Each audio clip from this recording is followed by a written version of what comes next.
Hello, good morning. Session 39.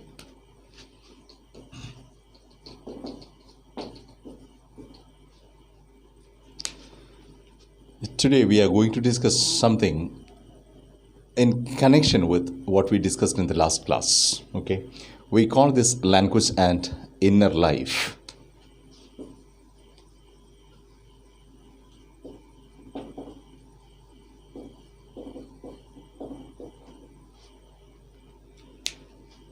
Probably this word inner life is slightly confusing. Okay, in fact, there is only one life. There is nothing like an inner life and an outer life like that. Okay, this is one confusion that most of us have, that we have two different kinds of lives, that one is outer and one is inner. In fact, it is not like that.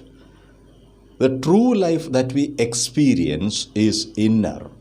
And this has to be understood very clear. Okay, നമ്മൾ ആന്തരിക ജീവിതവും ഭാഷയും ആന്തരിക ജീവിതവും എന്ന് പറയുന്ന സമയത്ത് ഈ ആന്തരിക ജീവിതം ബാഹ്യ ജീവിതം എന്ന് രണ്ടെണ്ണം ഉണ്ടോ എന്നുള്ളതും അപ്പോൾ ഭാഷ ഇത് ഏതുമായിട്ടാണ് ബന്ധപ്പെട്ടിരിക്കുന്നത് എന്നുമുള്ള ഒരു കൺഫ്യൂഷൻ ഉണ്ടാവുന്നു എന്നുള്ളതുകൊണ്ടാണ്. ഓക്കെ, ഈ വിഷയത്തിലേക്ക് നാം വരുന്നതിനെക്കുറിച്ച് നമുക്ക് പിന്നീട് പറയാം. ഇവിടെ ഈ ആന്തരികം എന്ന് പ്രത്യേകം എടുത്ത് പറയാൻ കാരണം യഥാർത്ഥത്തിൽ ആന്തരിക ജീവിതമാണ് നമ്മുടെ യഥാർത്ഥ ജീവിതം. Okay, that is our true life.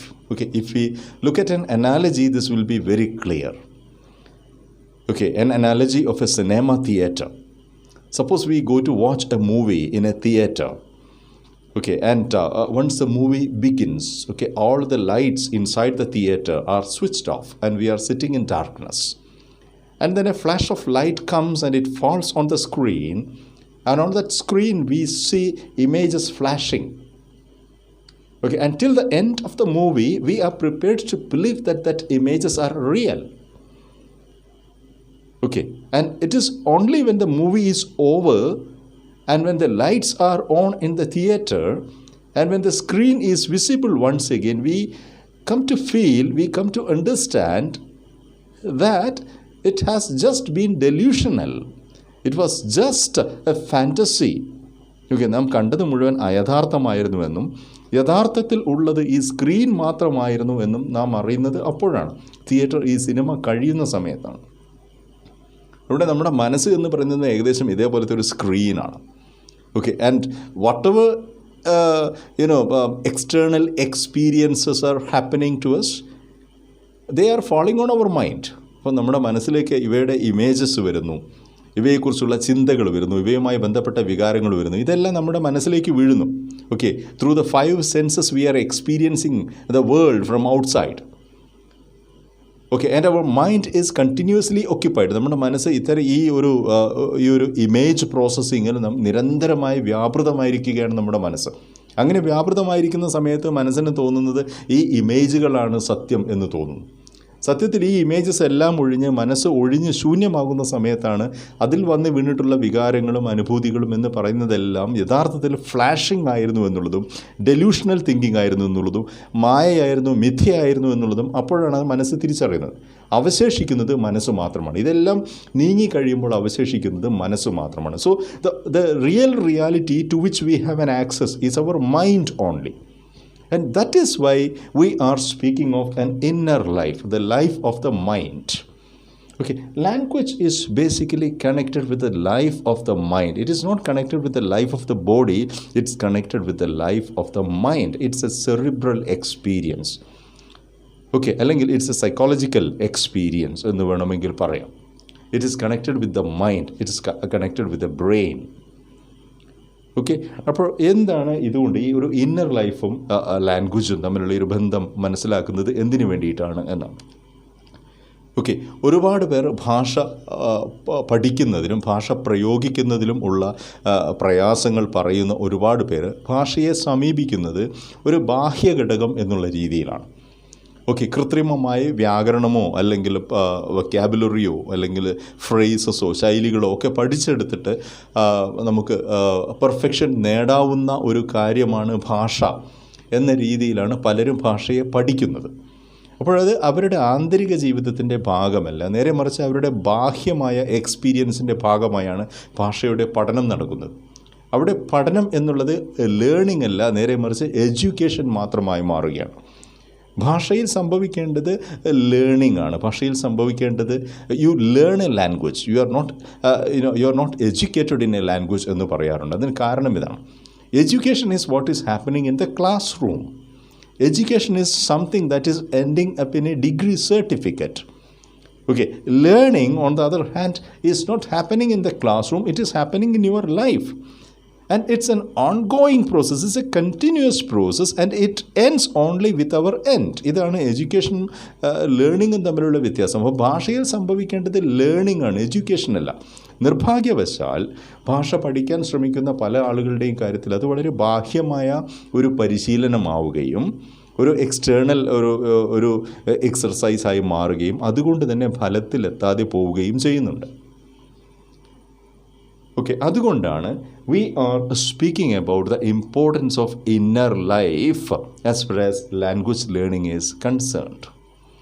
Okay, language, what is language എന്നുള്ള ചോദ്യത്തിന് പല നിർവചനങ്ങളിൽ ഉള്ളതിൽ ഒരു പ്രധാനപ്പെട്ട ഒരു നിർവചനം എന്ന് നമുക്ക് പറയാവുന്നത് language is an important attribute of personality എന്നാണ്. ഓക്കെ, വ്യക്തിത്വത്തിൻ്റെ, മനുഷ്യൻ്റെ വ്യക്തിത്വത്തിൻ്റെ ഏറ്റവും പ്രധാനപ്പെട്ട ഒരു കോൺട്രിബ്യൂട്ടിംഗ് എലിമെൻ്റാണ് ഭാഷ എന്നുള്ളതാണ്. അതിന് നമ്മുടെ വ്യക്തിത്വത്തിന് മറ്റ് പല കോൺട്രിബ്യൂട്ടിംഗ് എലിമെൻസ് ഉണ്ട്. ഓക്കെ, സൈക്കോളജിക്കൽ എലിമെൻറ്റ്സ് കോൺട്രിബ്യൂട്ട് ചെയ്യുന്നുണ്ട്. ഓക്കെ, അതുപോലെ തന്നെ നമ്മുടെ ഹെറിഡിറ്റി, നമ്മുടെ പാരമ്പര്യവുമായിട്ട് ബന്ധമുള്ള എലിമെൻറ്റ്സ് കോൺട്രിബ്യൂട്ട് ചെയ്യുന്നുണ്ട്. ജനറ്റിക് എലിമെൻറ്റ്സ് കോൺട്രിബ്യൂട്ട് ചെയ്യുന്നുണ്ട്. കൾച്ചറൽ എലിമെൻറ്റ്സ് കോൺട്രിബ്യൂട്ട് ചെയ്യുന്നുണ്ട്. അങ്ങനെ പല കോൺട്രിബ്യൂഷൻസും ഉള്ളതിൽ, പേഴ്സണാലിറ്റിക്ക് കോൺട്രിബ്യൂഷൻസ് പലതുള്ളതിൽ ഒരു പ്രധാനപ്പെട്ട ആട്രിബ്യൂട്ട്, ഒരു കോൺട്രിബ്യൂഷൻ എന്ന് പറയുന്നത് ഭാഷയുടെ ഭാഗത്തു നിന്നും ഉള്ളതാണ്. Okay, language is that attribute which is defining personality.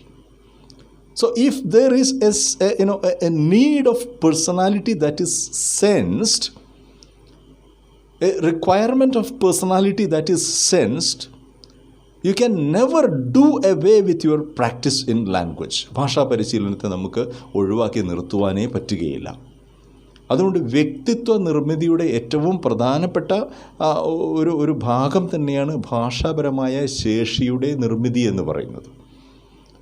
Okay, അതുകൊണ്ട് അത് ആന്തരിക ജീവിതത്തിൻ്റെ ഭാഗമായി വരുന്നത് എങ്ങനെയാണെന്നുള്ളത്. Okay, let us look at this. We have so many examples as to this. Okay, and all these examples suggest that the most confusing crisis that we face today is a crisis of disintegration. Okay, a kind of segregation, disintegration that is happening inside. Wordsworth is beautifully putting this, okay, in a poem, The World is Too Much With Us. We have quoted Wordsworth yesterday too. We are going back to Wordsworth once again. It's a beautiful poem. The world is too much with us. He says, the world is too much with us. Getting and spending, late and soon, we lay waste our powers. The world is too much with us. ഈ ലോകം നമ്മിൽ ധാരാളമായിരിക്കുന്നു, നമ്മിലൊരു ഭാരമായിരിക്കുന്നു. അതുകൊണ്ട് we are getting and spending, we are accumulating and we are spending. നാം ആകെ രണ്ട് കാര്യങ്ങളെ ചെയ്യുന്നുള്ളൂ, വാരി കൂട്ടുന്നു, ചെലവഴിക്കുന്നു. ഓക്കെ, ഇതിൽ നിന്നും we are losing ourselves, നമ്മളെ തന്നെ സ്വയം നഷ്ടപ്പെടുത്തിക്കൊണ്ടിരിക്കുന്നു. We lay waste our powers എന്ന് വേർഡ്സ്വർത്ത് പറയുന്നു. This is what is happening. The external world is too much with us. And accordingly, there is a lot of disintegration that is happening to our personality. And since this disintegration, this segregation is happening continuously, we actually come to lose a control, a hold over our own personality, our own inner individuality. Okay, other say, the things fall apart എന്ന് പറയാറുണ്ട്. Things fall apart, the center cannot hold എന്ന് പറയാറുണ്ട്. Okay, there should be a center, there should be a core, there should be a focal point, there should be a nucleus at the center of our being, at the center of our existence. If the core cannot hold the parts will get separated, they will fall apart.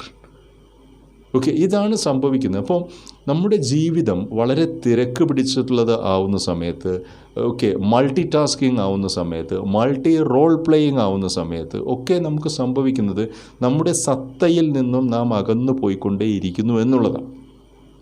അപ്പോൾ ഈ സത്ത എന്നുള്ളത് നിരന്തരമായ ഈ ഡിസിൻറ്റഗ്രേഷന് വിധേയമാകുന്ന സമയത്ത് അതിൻ്റെ integrity നഷ്ടപ്പെടുന്നു, അതിൻ്റെ സമഗ്രത നഷ്ടപ്പെടുന്നു എന്നുള്ളതാണ്. അങ്ങനെ സമഗ്രത നഷ്ടപ്പെട്ട ഒരു സത്തയ്ക്ക് ഒരിക്കലും ഭാഷയിലൂടെ അതിൻ്റെ ആവിഷ്കാരം സാധ്യമാവുകയില്ല. അപ്പോൾ ഈ സത്തയും നമ്മുടെ ഒരു ആന്തരിക സത്തയും ഭാഷ എന്ന് പറയുന്ന വിനിമയ വ്യവസ്ഥയും തമ്മിലുള്ള ബന്ധം മ്യൂച്വലാണ്. This is something we have seen yesterday too. വളരെ മ്യൂച്വൽ ആയിട്ടുള്ള കോംപ്ലിമെൻ്ററി ആയിട്ടുള്ളൊരു ബന്ധമാണ് നമ്മുടെ ഇന്നർ ഈ എൻറ്റിറ്റി എന്ന് പറയുന്നതും ഭാഷ എന്ന് പറയുന്ന നമ്മുടെ എക്സ്പ്രസീവ് മൊഡ്യൂളും തമ്മിലുള്ളത്. അത് let us look at this. How is this happening? An individual, he has to play multiple roles continuously. So he is playing a social role. He is playing a family role. He is playing an official role, a professional role. He is playing a political role. He is playing a friendly role. He has his friends. He is playing a cultural role.